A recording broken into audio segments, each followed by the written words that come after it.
புதுடெல்லியில் நடைபெற்ற 19வது independence day karate championship போட்டியில் புதுச்சேரி மற்றும் விழுப்புரத்தை சேர்ந்த மாணவிகள் பரிசுகளை வென்று சாதனை படைத்தனர்.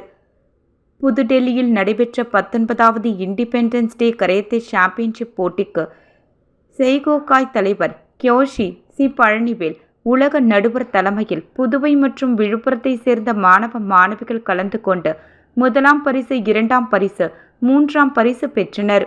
இந்த போட்டிக்கு செய்கோகாய் துணைத் தலைவர் அகில இந்திய நடுவருமான ஷிகாய் மகேந்திரன், செய்கோகாய் பொதுச் செயலர் அகில இந்திய நடுவருமான ஷிகான் அரவிந்தன் சிறப்பான முறையில் பயிற்சி அளித்து அழைத்து சென்றனர்.